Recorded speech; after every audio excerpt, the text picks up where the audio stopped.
ఎన్నికల వేళ వైసీపీ నుంచి టీడీపీలోకి చేరికలు జోరందుకున్నాయి. శ్రీ సత్యసాయి జిల్లా కదిరి నియోజకవర్గంలో పలువురు వైసీపీ నాయకులు, సర్పంచులు, కార్యకర్తలు టీడీపీ కండువా కప్పుకున్నారు. కదిరి మున్సిపాలిటీ పరిధిలోని 21వ వార్డు కౌన్సిలర్ రాజశేఖర్ ఆచారి పార్టీని వీడి టీడీపీ తీర్థం పుచ్చుకున్నారు.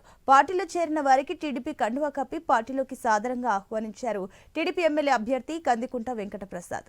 వైసీపీ ప్రభుత్వంలో ఏ ఒక్కరూ సంతోషంగా లేరని, ప్రజలపై జగన్మోహన్ రెడ్డి మోయలేని భారాన్ని మోపారని విమర్శలు గుప్పించారు కందికుంట.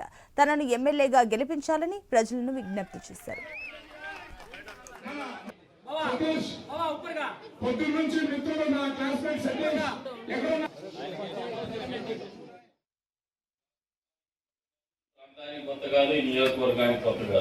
కాకపోతే ఈ 2024 ఎన్నికలు అనేది మన ప్రాంతానికి ఒక కొత్తదనాన్ని సంతరించుకున్నాయి, ఈ రాష్ట్రానికి కూడా ఒక కొత్తదనాన్ని సంతరించుకున్నాయి.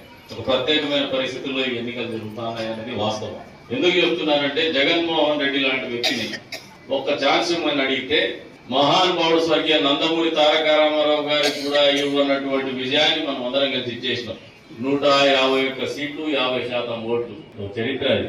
మామూలుగా 2 ఆడపిల్లలు ఆయనకి. వాళ్ళ ఆయన ముఖ్యమంత్రి ఉంటే 1 లక్ష కోట్లు సంపాదించినాడు. జీవితాన్ని మామూలుగా అర్థవంతంగా బతుకుతారు ఎవరైనా. కొంతమందికి భగవంతుడు శాపం పెట్టింటాడు, డబ్బు పిచ్చి పెట్టింటాడు. కొంతమంది అన్నం ముందు పెట్టుకుంటారు, కొంచెం ఎన్నిపిస్తుంది ఇంకా కడుపు నిండుతుంది, కానీ కళ్ళు నిండా కట్టే చూస్తారంటారు.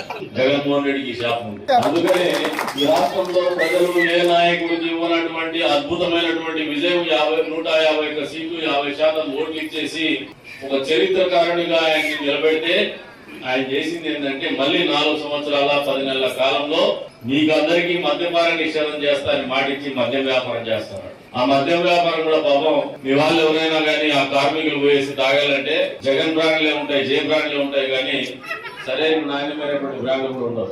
అది కూడా సారాయికి రంగు వెలిపేసి కల్తీ సారా వ్యాపారం చేస్తారు.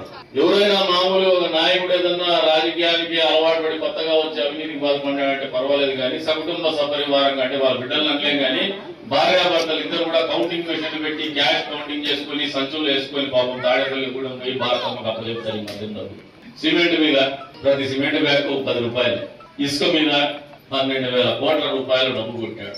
ఇవన్నీ మళ్ళీ ఇప్పుడు ఉండేటువంటి క్యాండిడేట్లకు లెక్కించేసి వీళ్ళు మా దగ్గర ఉంది డబ్బులు, మా దగ్గర డబ్బులు ఉన్నాయని చెప్పేసి సిద్ధం సభ పెట్టి 75 లక్షల డబ్బులు ఇస్తారు.